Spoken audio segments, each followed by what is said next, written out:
You know, sometimes it's really weird being part of a community where you've never met anybody else. Hello, my wonderful viewers, and welcome to another episode of Betty Adams Overanalyzes.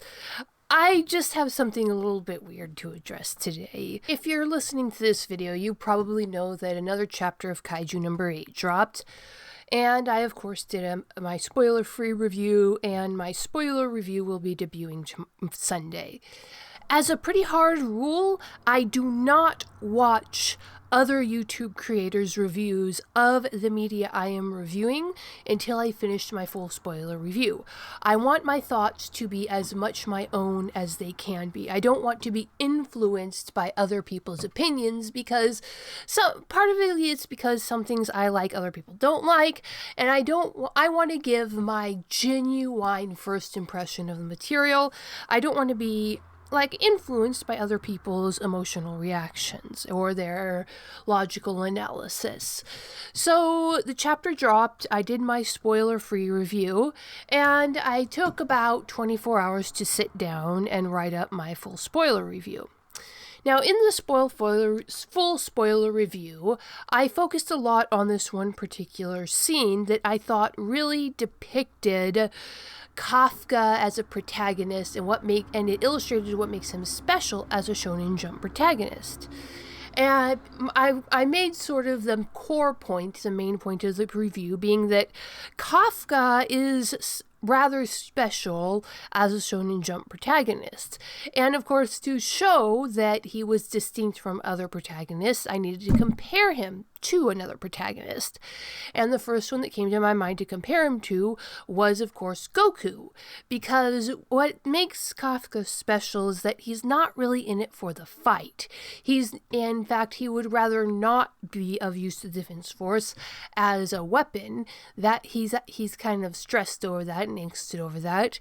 He uses his mind. He is the ultimate support class, as opposed to Son Goku, who loves the battle, who would be thrilled to have a chance to fight someone as powerful as Kaiju number 9, whereas Kafka sees Kaiju number 9 as pretty much an unmitigated evil for his community, and is only fighting him because that's the only thing he can do to continue supporting those around him. And it just made sense to me in the moment to choose Son Goku as the major point of contrast for Kafka. And so I wrote up this review. It'll be coming out on Sunday. And once it was all typed up, recorded, and posted to YouTube, I, of course, went over and started watching some of the YouTubers that I follow. Doffy Days, Uno Uno, Nero Mega Man. And the first video I watched, I had a little chuckle because Doffy Days also did a comparison to Akira Toriyama's work and said that his opinion was that in the scene, Matsumoto must have been thinking about Toriyama. And I thought, well, that's an interesting coincidence. And then I went and watched the next video, and that video too made a reference to Akira Toriyama regarding the exact same scene. And at that point, it goes a little bit beyond coincidence.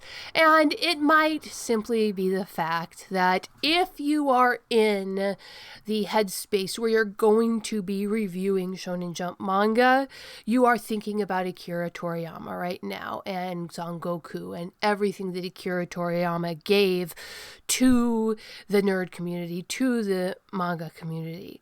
And so it's not terribly surprising that we should all have this thought.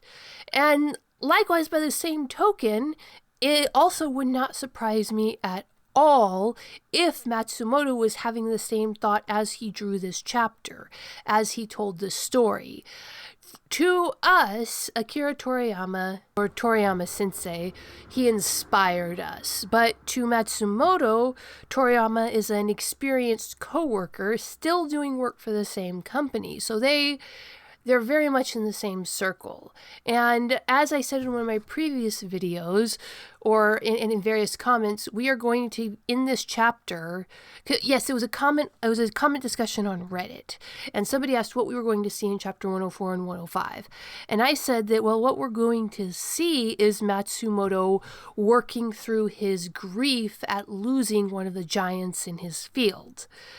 So I'm not going to say I saw this coming, but it just makes sense that both the people who worked in and around with and for Akira Toriyama and those who just kind of basked in the creations that he put out into the world were all sharing this one thought, this vibe right now. We miss him.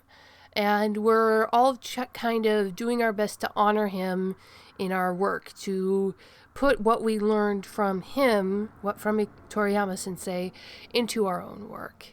And that is something, in my opinion, that's something wonderful and beautiful. Us three random creators across the United States had the same thought.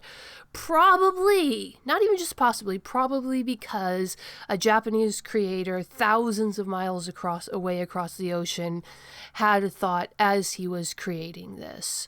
We're mourning, we're processing, we're doing our best to honor a legacy. And I just think that's beautiful. But what do you think, my wonderful viewers? Am I being over sentimental here? Leave a comment below telling me what Toriyama meant to you.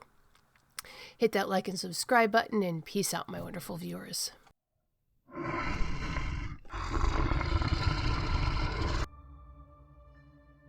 Drake McCarty's leg was shattered, deep in the wilderness. As the flash flood closed over him, something alien pulled him from the waters. A military base that shouldn't exist. An ancient warrior with secrets of his own. Drake returns to his family with a whole leg and the burden of a secret he doesn't understand. In the forest around them, someone is watching, and something followed him home.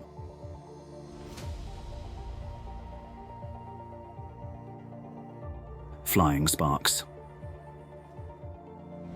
90,000 words of science fantasy adventure. The first novel in the Dying Embers universe is now available on Amazon, Barnes & Noble, Kobo by Rakuten, Google Play Books, and from the author as a signed copy. Get your copy now and step into a world where dragons walk the forest, aliens lurk on the mountain, and things go boomp in the night.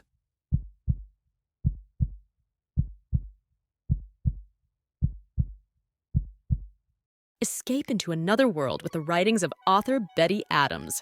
Two worlds, one of utter absurdity, one of dramatic tension, both alike in aliens absolutely astounded by human behavior. Humans are weird, short, absurd science fiction stories. Flying sparks, dragons, aliens, and things that go boomp in the night. Books available on Amazon, Barnes & Noble, Kobo by Rakuten, Google Play Books, and at authorbettyadams.com for a signed copy.